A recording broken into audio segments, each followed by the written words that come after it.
gentlemen, we are live. Get my screen back up here. Give everybody a chance to get on in the room. All right, we are live. Make sure I sound okay.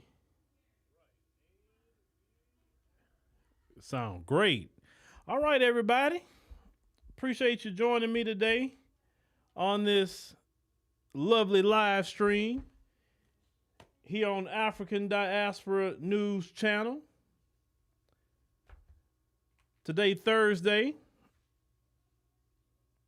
I think what, the 18th or so. We'll let y'all start trickling in. Hopefully, YouTube be nice to let everybody know that we're live.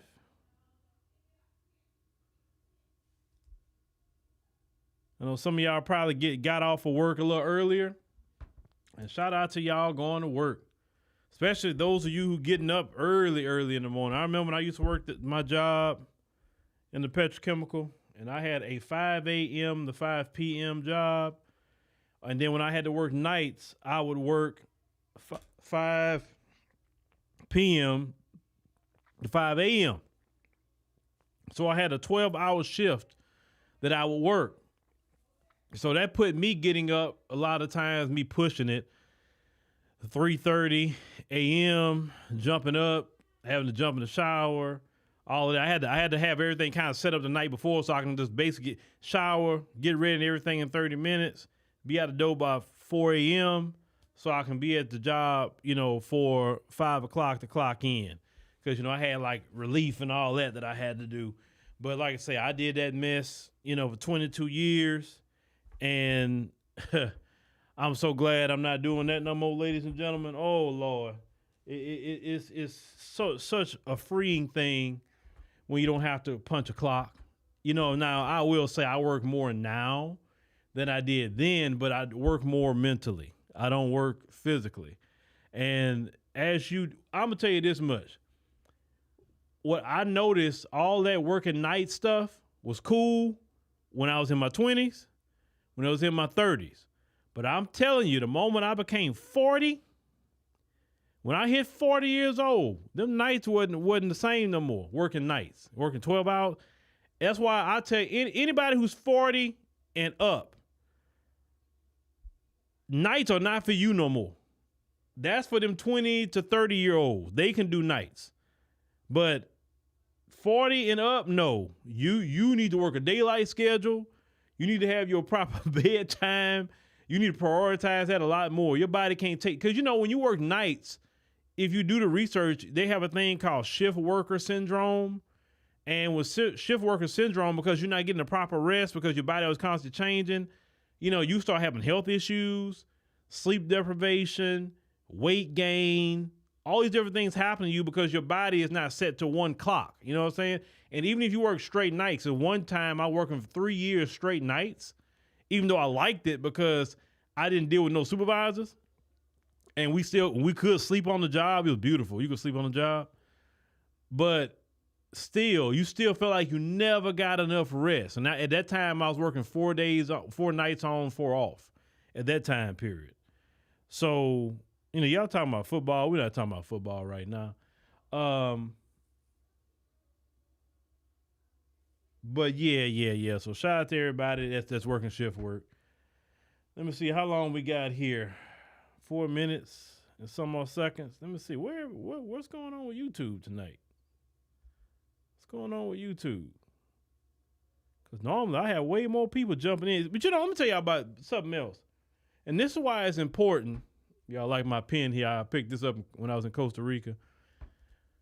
When a lot of people say, man, I didn't know you was live. What's going on? XYZ, man. I watch all the stuff and I'm mad I miss a live. It's not all the time that y'all didn't click the notification bell. Sometimes YouTube don't even send out notifications to y'all. That's why I always said that we have to be on the African Diaspora News Channel app. We have to download it. We have to become a member there. And that way we are making sure we're tapping in on everything that we're doing. Like, for instance, one video that I was just posted here, for instance, I'm going to take it down, and it'll be on the app. Now I'm going to tell you what video is, but I'm going to take it down and put it on the app, a current video. I'm just starting a new series, at least on the app, called Boss Chronicles, and that's about, at least with me, is just discussing with y'all behind the scenes what it takes to really run this thing, my ups and downs with this thing, because I'm not going to talk about that on YouTube, but on the app, that's the purpose of getting it. So I just kind of edited like the first episode, waiting on the thumbnail for it, and many other things are going to be coming besides just that, because I think y'all need to know what go on. So if y'all got any like questions about what happened to certain people on the platform, or hey, how it is to run it like this, run it like that, I will only discuss that sort of thing on Boss Chronicles on the app only, because, you know, hey, y'all supporting us, so we got to give y'all everything that we can on the app. This is a actual live. This is not a premiere. If you see me responding to your comment, obviously it's live, right? On premieres, no one will respond to you. Okay? So get my little swallow and we're going to get started. Even though YouTube messing up,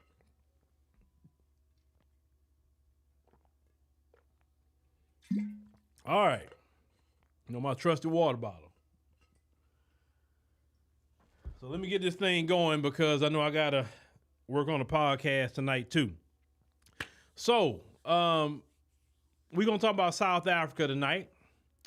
But if you haven't signed up for the South Africa trip, make sure you sign up. You know, last time I heard we only had 5 people to go. The last time everybody went to South Africa on the trip, they had a great time, great experience. I love going to South Africa. Can't wait to go back in April 19th through the 28th. Can't wait to go back.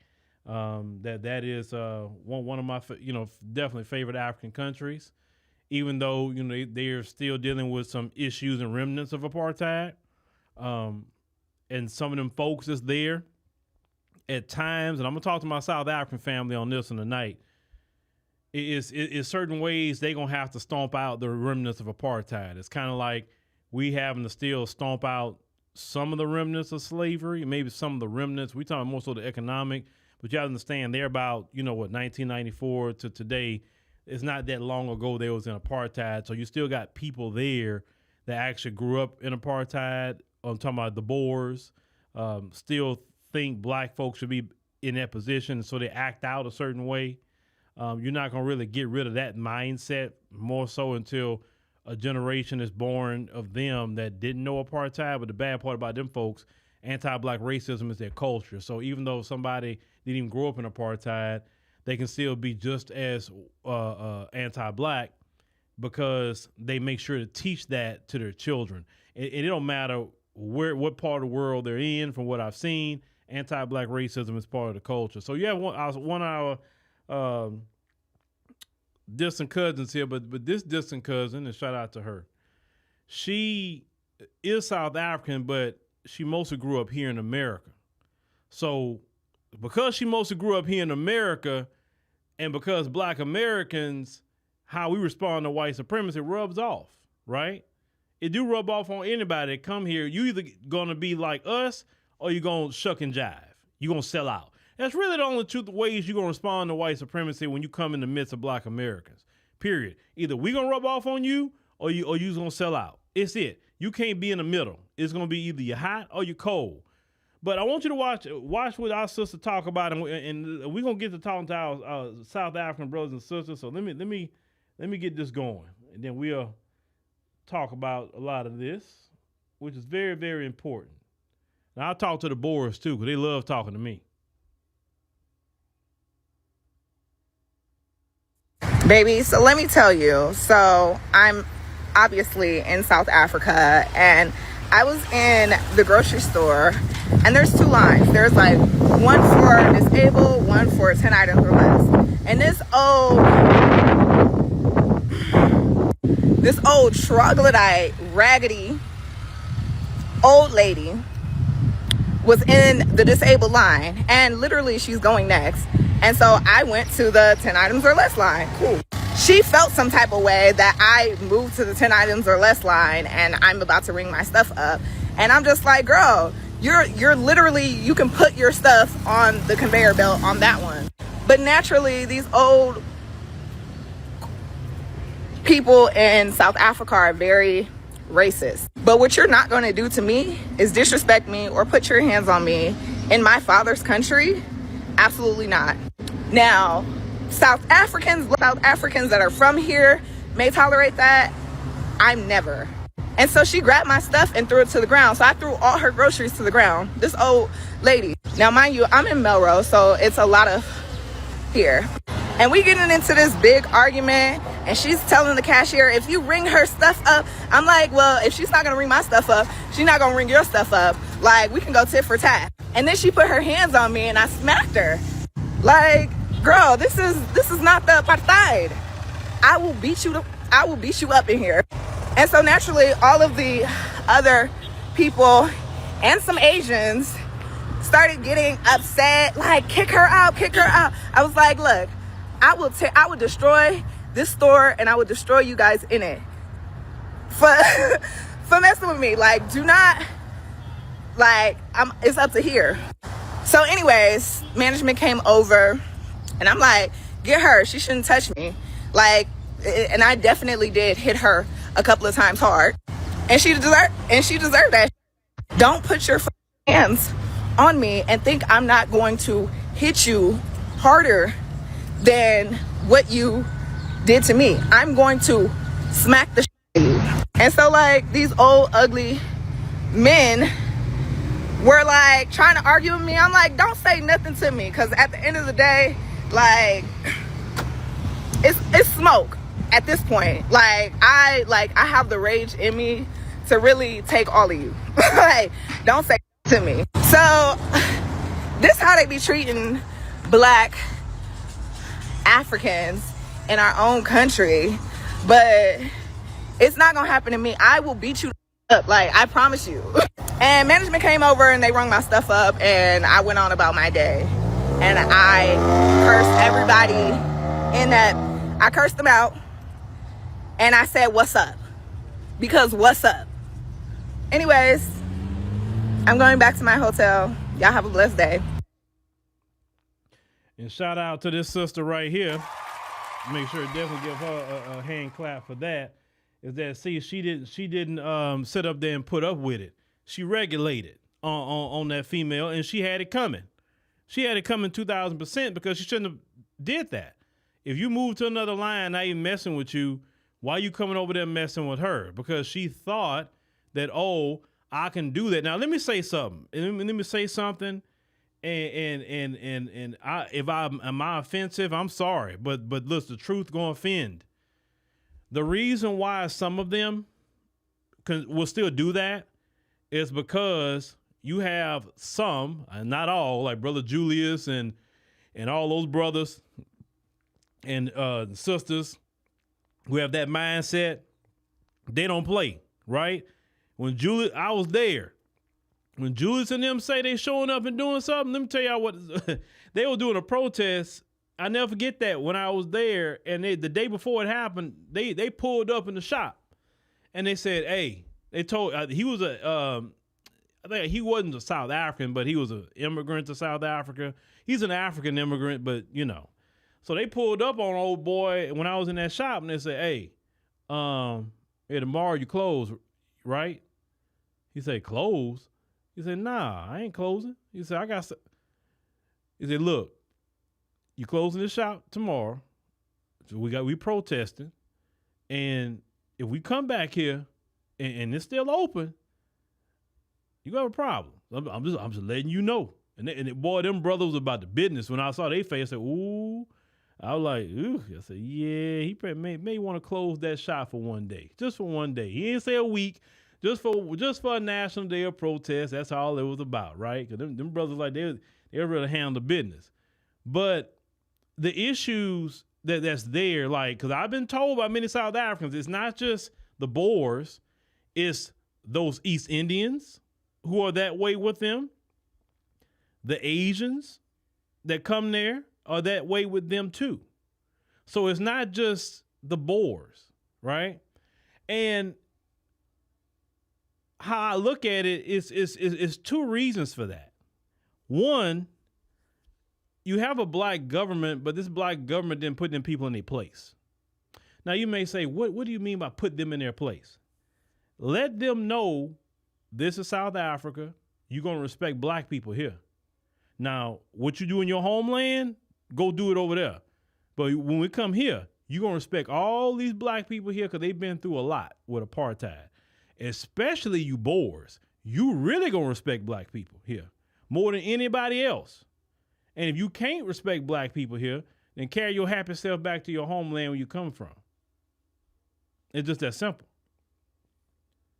But that message haven't really been set to them where they're like, oh, shoot, I don't want... Listen, Julius can't be the only one that strikes fear in them folks like that. It can't just be Julius.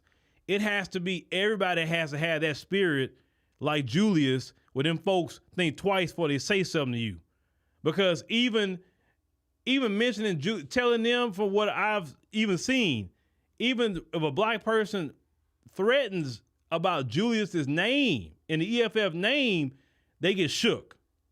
They get shook. Well, that's how it's supposed to be in any African country. It shouldn't be just Julius got you shook and the EFF. It's supposed to be everybody got you shook.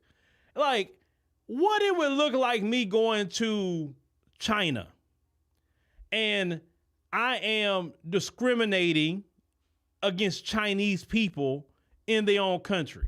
Number one, they wouldn't tolerate that crap. Not even 5 minutes. My black behind would be in some Chinese jail somewhere. That's where I would be. I wouldn't sit up. No. If you go to some Arab country, I couldn't go over there discriminating against the Arabs. My behind would be in some jail somewhere or getting lashes like they do in them Arab countries. Every other, listen, African country, listen to me. Every other nation would not tolerate no other group to come in their country treating their people like that. The Europeans not gonna allow it. So why is it that y'all are so, some in your government is, call it what it is. Why are you so scared of them people for? For what? What are they gonna do? Listen, most African countries in the position like, what you gonna do to me? You can't do nothing to me that's haven't been done to me already. If African nations even retaliate let me show you a simple retaliation they can do. Oh, we're gonna put sanctions on you, X, Y, Z. Okay, fine. Well, you banned. You can't come in my country no more. Remember when the UK tried to ban Nigeria? And they say, oh, Nigerians are banned from coming to the UK. And at the time, President Buhari said, okay, fine. Well, people from the UK banned from Nigeria. They didn't even last 3 days with that. Before they say, oh, okay, we're going to rescind it and this and that and the third. Every single time they say we're going to kick you out and not let you come in our country, they quickly fold. Why? Because these other countries can't make it without the resources of the African continent. That's where the power lies. And a person like myself in the diaspora, I don't see how you let other people come in your homeland and even attempt to do that. They should be afraid of you. And the problem with them Boers in South Africa is that they've been allowed to run a little wild, some of them, not all, but some of them. Trying to tell y'all how to wear your hair, telling y'all that they want their own land and their own country within South Africa. How dare they say some crap like that to South Africans? When I say South Africans, to me, I'm talking about black people. I'm not talking about all them other ones that come there talking about they're South African. No, you got your own homeland. But they got some nerve to do that because your government haven't put them in check. Now, young Nelson Mandela, if he ran it, he would have put them in check. I say young Nelson Mandela. I'm not talking about the old one. I'm talking about the young one. Guerrilla warfare Nelson Mandela, that one. He would have put their behind in check. If not, got their behind on out of there back to their homeland. But for that sister not to really have no backup like she should, because the right way to being on code, it should have been everybody. Every black person got on code with that situation. Now, of course, the people at the store, they didn't call in on or nothing like that, which that's what I love about the African continent. You don't have to be worried about the police like that. Like here, if that incident would have happened here, then she would have had a problem. Because, here, the race soldier protects them. They can lie and everything else, Jonathan Majors, right? Lie, you can run away from them, and you still get charged with something, right? But at least in I say, the African continent, it's definitely a lot better with that issue. But as we go into 2024 and beyond, we need our African brothers and sisters to stand on business about their homeland. And I'm not saying South Africans don't do it, but I'm saying is we need about 80 to 90% participation. There we go. Where these people won't dare discriminate against you. Because I've heard way too many stories. Now, Boers, you try to write me and say, don't be saying stuff like that. Don't stir them up. You don't live here. It don't matter where I live. Those are my distant cousins. And we having a family conversation. If you don't like my family conversation with my family over there, then carry your happy self up and get back to the Netherlands with your people. I showed last time the Netherlands is actually a nice looking country. And it's your culture, it's your people. I don't see nothing wrong with the Netherlands. Why don't you want to be there? Because obviously you don't like the black people. Why do you want to be there? And it's not just them. It's a lot of them in the Western world. They want to be in that particular country because in their mind, they thinking, and like I've said before, they thinking that, well, maybe we can worm our way and take this thing back. That's why I said to my brothers in South Africa, you can't give them an inch. You can't, because they want that country back. They want it. Another country, Namibia. I was watching a show about Namibia. They make up only 6% of the population in Namibia, and do you know they own 60% of the land? I was floored when I read that. Like, how do they own 60% of the land in Namibia? But what's happening right now in Namibia, they've been talking about that genocide that happened to Namibians in the early 1900s about Germany. When they commit acts of genocide, they don't want to talk about it. When they commit acts of genocide and slavery, they don't want to talk about it, right? Oh, why don't you guys just get over it? It's been so long ago. They always trying to tell us to get over something, right? But in Namibia, they saying, no, we need our land back. We need some reparations from Germany for what happened to our people. And they're mad that black folks want their land back in Namibia. They mad that they want reparations for what happened to their people. Like, I just don't understand how these people sit comfortable in an African country, completely outnumbered, talking like that. The last thing I want to do is make the people mad that outnumbers me so much.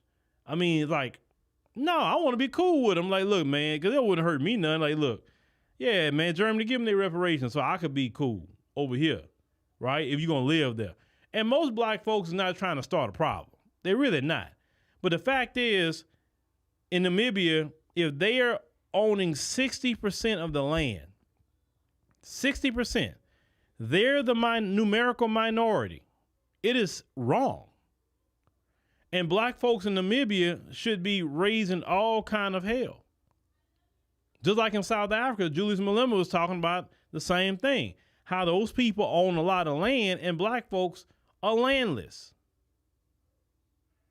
In every African country, they should be taking their land back, period. What do you need to be sitting on all that land for?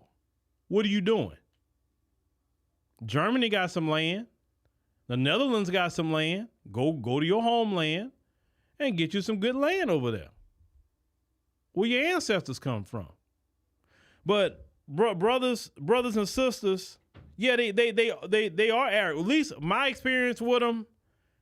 Let me tell you my experience with them. At least in South Africa, none of them has never said nothing crazy to me. No.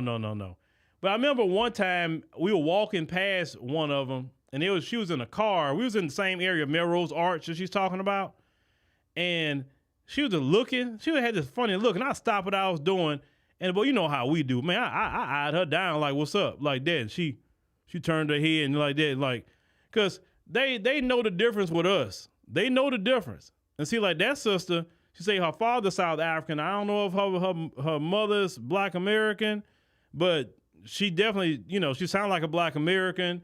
She responded to things how we would respond. So obviously, she must got a Black American parent, mother, something.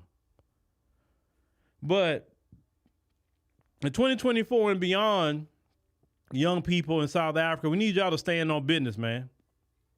We all need to get them people in check. The Boers, the East Indians, the Asians, anybody else who think they can come to South Africa and discriminate against Black folk, it's time for y'all to get them in check. It's a new day. All that going along and get along with them, they don't respect that. We in America know that. They don't listen. When you try to go along and get along, they view that as weakness. And when they view that as weakness, they gonna mash the gas and do it to you even more. Like it's because people in our community thought, okay, maybe if I go along and get along, they won't be so mean to me. If I shuck and jive and I sell out and yes, a boss, yes, a master, and using that as a strategy of survival, we realized that the more we did that, the meaner they got, the more cruel they got, the more violent they got. Only when we said, hell no, you're not going to treat me like that. Only when, if you look at American history, notice anytime we got some rights in this country or any advancement, it's when Black Americans said, hell no, I'm not taking that no more. When Black Americans went to the streets, when Black Americans was fighting the police, when Black Americans were doing all that, right? Tearing the city up. That's when they concede. Corporations concede. Even the government and politicians concede and say, okay. Give them what they want so they can stop. Listen, you realize that these people got way more numbers than we have, way more power, way more money, and they still conceded. Even the Charlie Kirks and all of them with Turning Point USA saying that the Civil Rights Bill was basically them waving the red flag. White flag, saying, hey, okay, we will surrender the Fair Housing Act. Dr. King, he wanted to get that passed. Couldn't get it done. But when King died or assassinated, and they had Holy Week, and Black folks was turning up in America, and they thought America was going to go under the way Black folks was turning up, and say, oh, okay, give them that Fair Housing Act. Give them what they want. We need to stop them from doing what they're doing. Look, even go over to the time of George Floyd. Go to that time. When Black folks were turning up by George Floyd. All these where do you think that diversity, equity, inclusion stuff come from? It come from them trying to figure out a way to stop Black folks from turning up so much. That's what it was. The election, Biden, the snake he was, wormed his way in the middle of that and said, yeah, I'll get the police for you. And yeah, it's Trump and this and third. And Black folks fell for that, unfortunately. And what he ended up doing is dissipating the energy and sending Black people right back to sleep. I'm not saying that we got to turn up like that all the time, because no, that's not something you should be doing all the time. You can't have a civilized nation doing that. But the energy of going after what's ours, because see, that kind of energy should go into reparations. That's what I'm talking about, brothers and sisters. See, we have all kind of apparatus in America against us, working against us, to undermine us. We have hostile migrants. We have hostile immigrants that come in here too, who legal immigrants that are hostile against us. At least y'all in South Africa, y'all do have issues, but at least the Black people have numerical advantage. And if y'all press them enough, y'all can get them to bend to your will. And for sure, you got to get them Boers in control. They no. Listen, when you are comfortable to get up out of your chair and go to somebody else's basket and throw their stuff on the ground, you too comfortable. You way too comfortable. You're cooking with Miss D. Yeah, that's the question that we have, brothers and sisters on the continent. I'm going to tell you.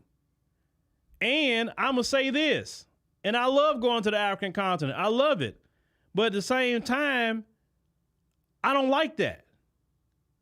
I don't like weakness from nobody. I don't like weak men. I don't like weak women. I just don't like it.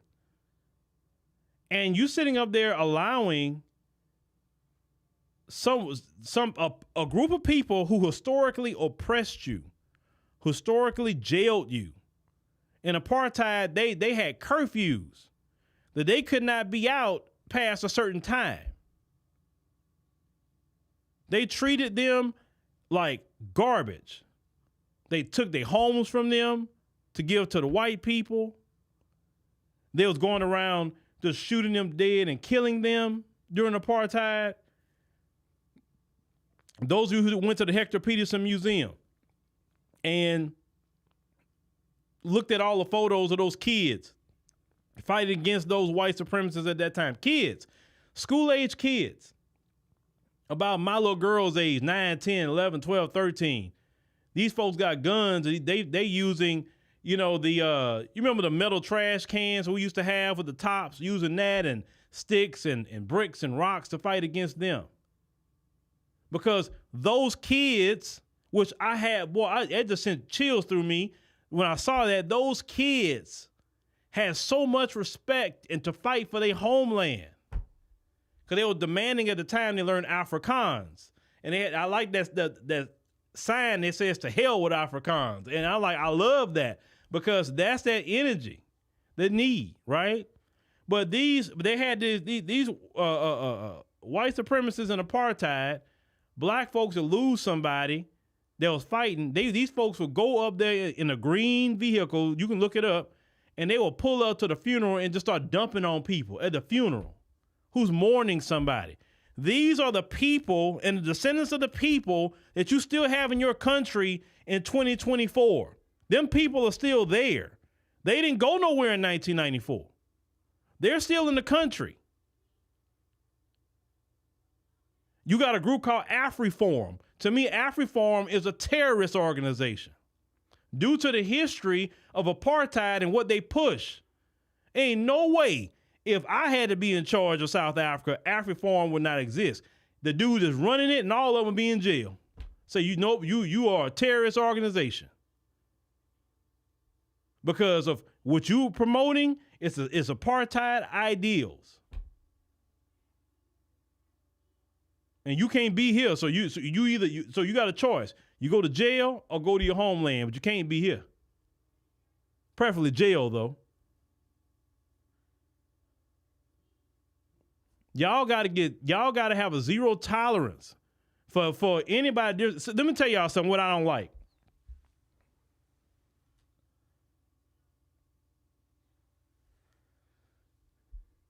On that continent, and I'm going to say globally, this is a problem with black folk. We got smoke for each other all day long. Oh, we got so much smoke. We ready to get at people that disrespect us. We ready to slap people, punch people. We ready to fight to the death. We ready to shoot. We ready to do it all to each other. But every single time when it comes to somebody that's not us or look like us, we don't have the same response. And that from what I've seen globally, from here on to the continent, to the Caribbean, to anywhere we're at, we all have that in common. Well, I'm going to say some of us, not all. There's a good portion of you that don't have the same response to these folks, or to the Asian that's being discriminatory, to the East Indian, or anybody lighter skinned than you. But let a person from Zimbabwe come in there and do something disrespectful. You turned up. Let a Nigerian do it. Let a Somali do it. And I'm not saying take disrespect. I'm not saying that. But what I'm saying is I get the illegal immigration issue in South Africa. Trust me, in America, I get it. But those Zimbabwe people or the Somalis or Nigerians or Ethiopians that's coming there, they don't got your land like that. They don't have your land. The Boers have your land. The Boers, on top of having your land, still have access to resources. Look at y'all mentioned Elon Musk earlier. His people have access to the resources. I think would they have like some diamond or emerald mine or something like that? That's like I say, his people had money. That money that Elon Musk got access to, even coming over here, that money belonged to South Africans.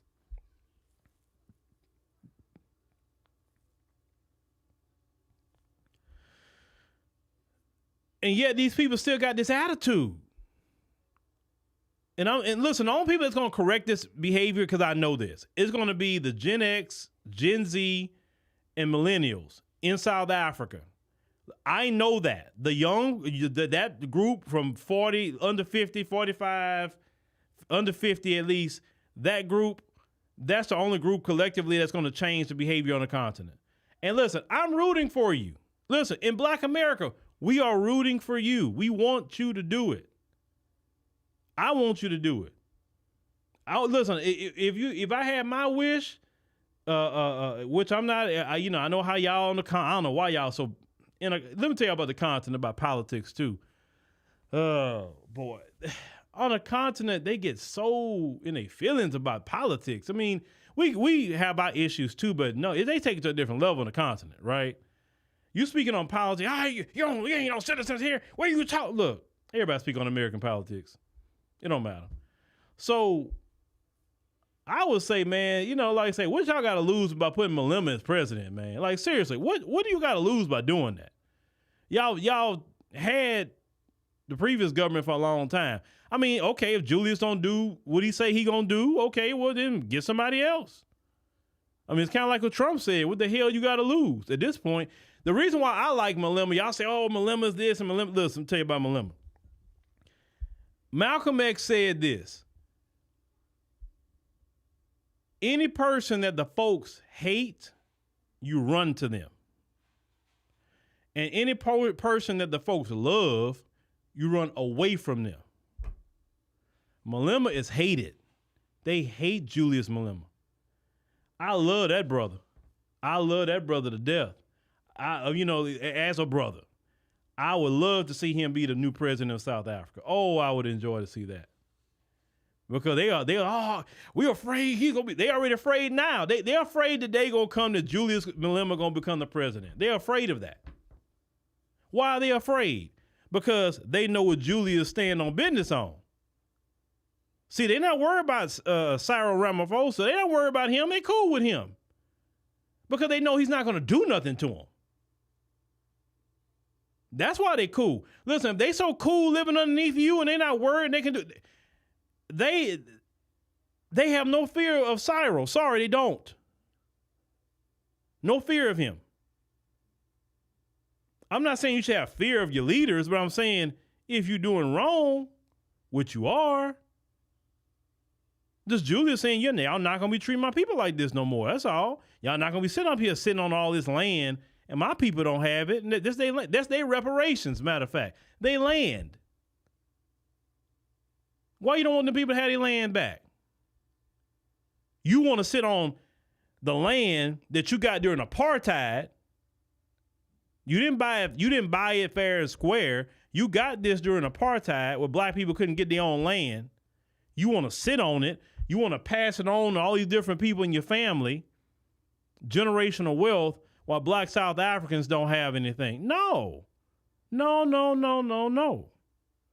That's why I'm a firm believer of they should get land in their homeland. And then, hey, it's all good at that point.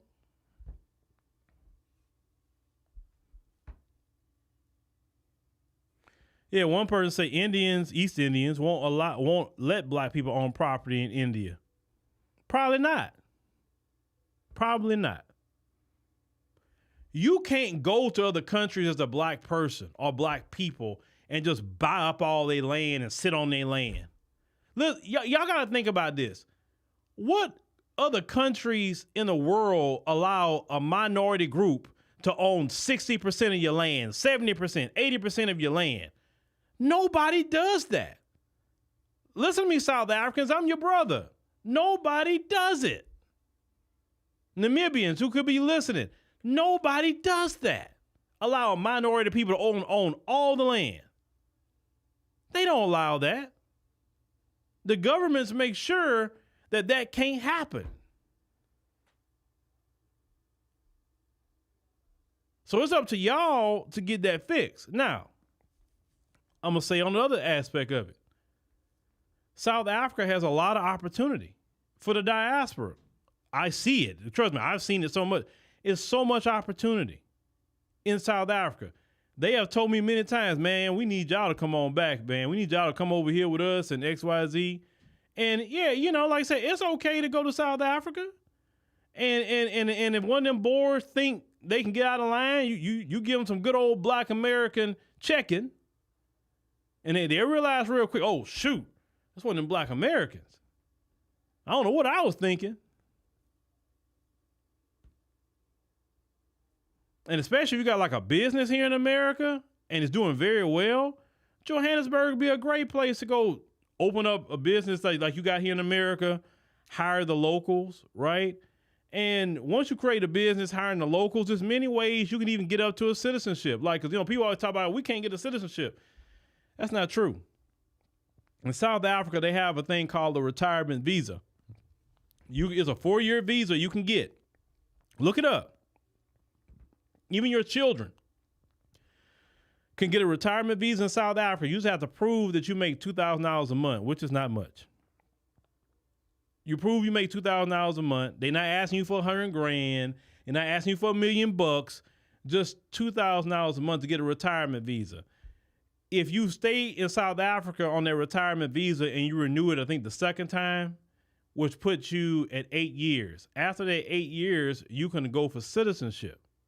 But at least you can go in and out the country, you know, or just live there on their retirement visa. There are people that I met over there that's on that retirement visa right now. I even looked it up, you know, what the requirements were for the retirement visa. So to say we can't go over there, or we can't get a citizenship, it's a process. Should it be faster? Yes. But in America, if you really want to do things legally, nobody gets a citizenship just like that. In America, to get, was it the K1 visa? Is it the K1?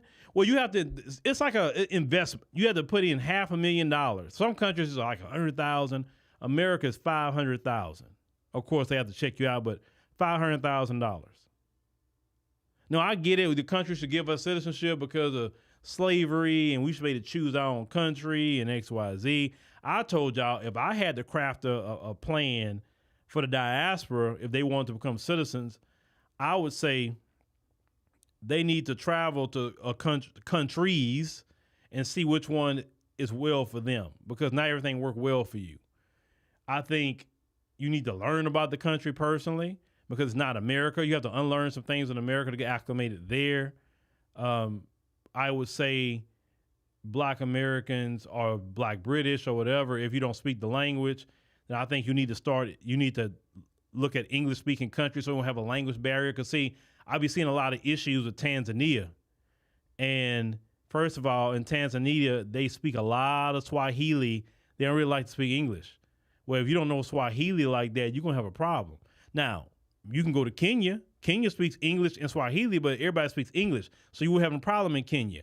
You wouldn't have a problem in Uganda. You want to be over there. You wouldn't have a problem in South Africa. You wouldn't have a problem in Namibia. You wouldn't have a problem in Botswana. You wouldn't have a problem in Ghana if you want to be there. Nigeria, you want to be there. Liberia, just to name a few countries, right? That you could speak English and you'll be good. Because me, I don't like to be too many places that I need an interpreter. I like being places where I can speak the language for the most part. Now, I wouldn't, like, of course, for business or whatever, I don't have a problem having an interpreter or whatever, but I'm just saying, if I'm going to live somewhere, I need to know how to speak the language, period.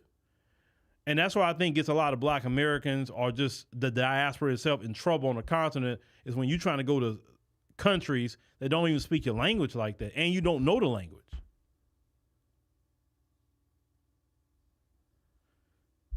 And then I think South Africa is good. I always tell people that for black, the diaspora, is because, it's kind of similar to what you know a little bit. It's not America, but it's still similar to what you know.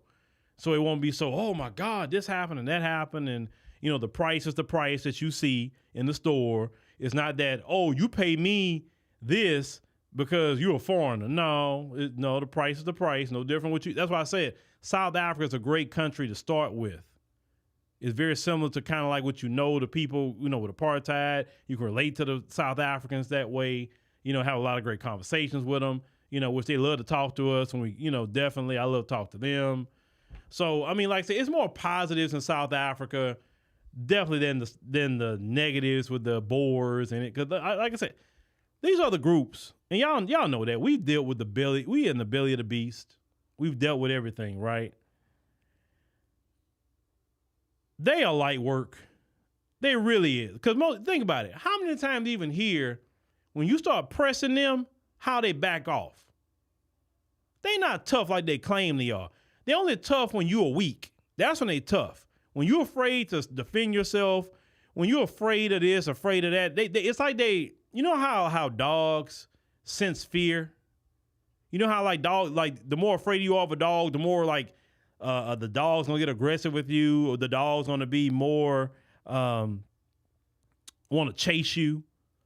But when you show that dog you're not afraid of him, like if a dog run at you, you run back at that dog, like just making crazy noise at him, and like you look, if I get it to you, we gonna fight. The dog a lot of times be afraid of you and run off because say, wait a minute, he ain't afraid of me. Oh shoot, you know what I'm saying? It's the same thing. Most of the time when they try to say something to you, they know who to pull that on a lot of times. Sometimes they misjudge, but most times they know who to pull it on. But if they do pull it on you because they misjudge you, you just handle your business at that moment, and they gonna think twice. Exactly, Notorious Hebrew. You teach people how to treat you. Brothers and sisters in South Africa, you teach all those people how to treat you. People will treat you if you demand respect, they're going to respect you. And if you don't demand respect, they're going to disrespect you. And that's just a people thing. It has nothing to do with no Boers or whatever. That's just a people thing. You don't let people play with you. They don't play with your money. They don't play with your time. They don't play with your family. They don't play with your business. Don't let people play with you like that.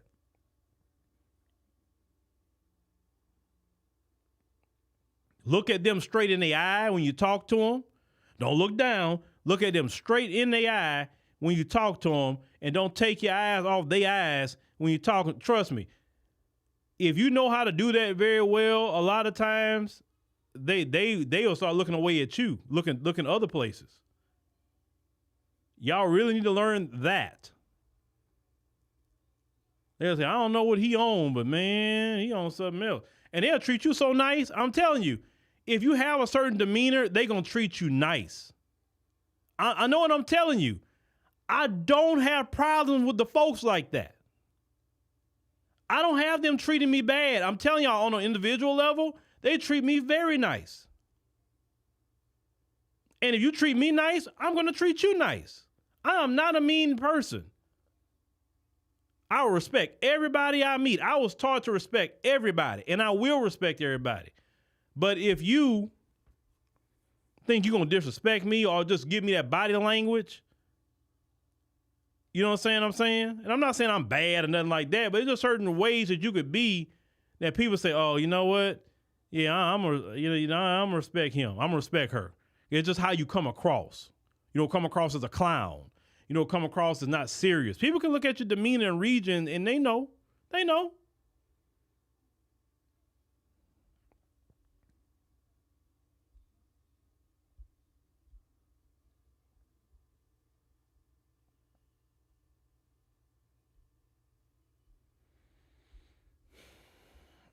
it's like, well, the deal is, you don't have to be.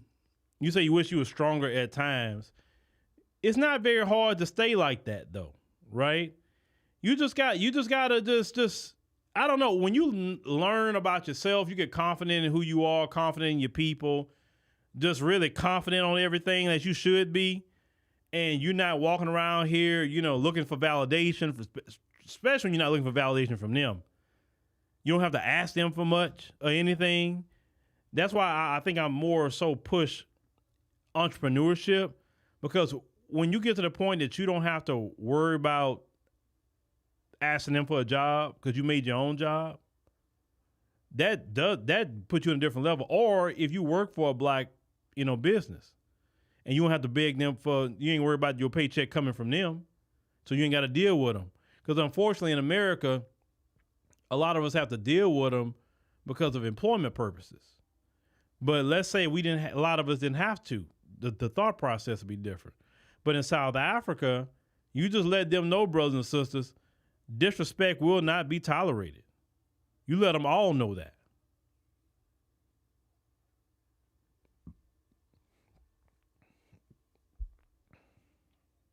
Abdul said he been all over America. They don't mess with him. I believe you, Abdul. Well, Abdul Muhammad. Oh, yeah, they not gonna mess with you. The moment they pick that up on you. Oh, he wasn't them Muslims. Oh boy, leave him alone. He fired that Louis Farrakhan. Oh, no. Look at the minister. They don't mess with the minister. The brothers in the nation, they don't mess with them. They don't. No, they don't. Because they know the brothers in the nation and the sisters too. They stand on business. It's bottom line. Hey, you notice you never seen a Karen video with the brothers and sisters in the nation? Have you noticed that? No Karen videos pop up with them. Because they look at them and say, oh, no. And it's not even they wearing the bow tie and the head wrap or nothing like that. It's not that. They can just read it off. Like, trust me, everybody talking about, this place was a vibe and that place was a vibe. Basically talking about the energy. You walk around, you have a certain energy that radiates around you that comes from within.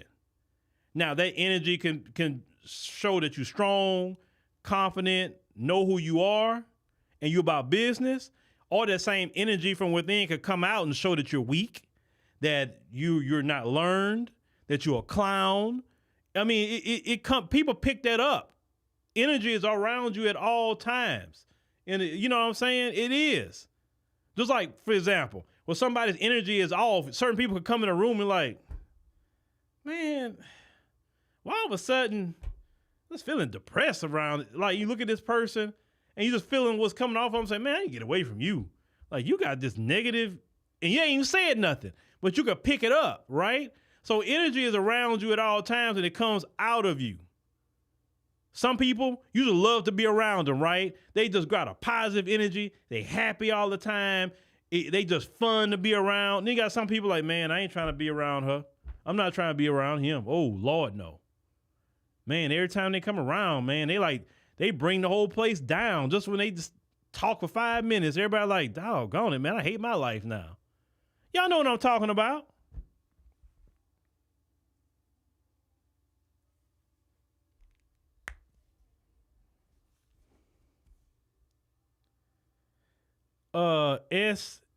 Edgy. Well, this people gonna identify based on either nationality, ethnicity. Some people in America, unfortunately, do it by race. But that's the last of my worries right now. I'm talking about bigger problems.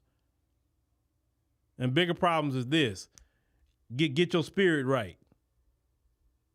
Stand on business in South Africa. So when any of them get out of pocket, they know they messed with the wrong South African that day.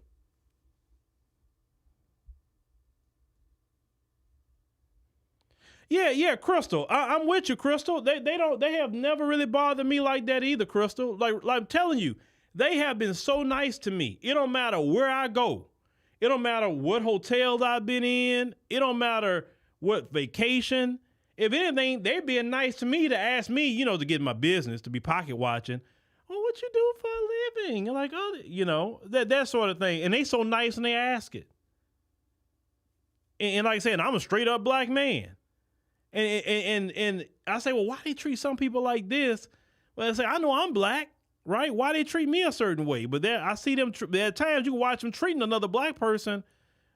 Oh, you know what I'm saying? And then if you step in, they get to act right. You know what I'm saying? Because they know who they can pull that with, and they know who not to pull that with. They know. Oh, trust me, they know. You say you a Hebrew Israelite. Okay, they're not gonna mess with you either. I know that.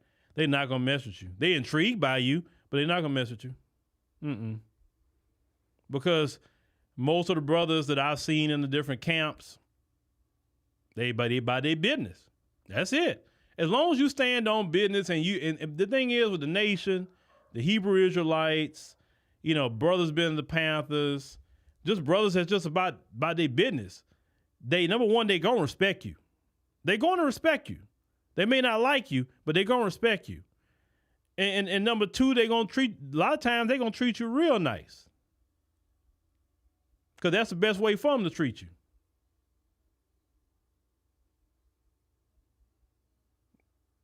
You can look at me all you want, but that's cool as long as you don't tell me nothing out of line. I won't tell you nothing out of line.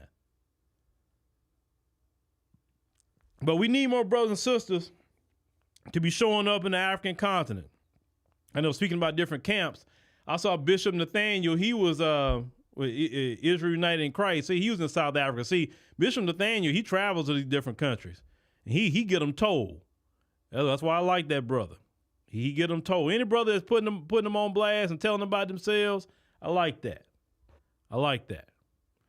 But anyway, South Africans, like I said, your brother will definitely come see y'all in April. And after I get off here, I'm going to talk to Kelvin about getting that treatment put together. But as we said before, we're looking for a journalist in South Africa, preferably, you know, if you're in Johannesburg.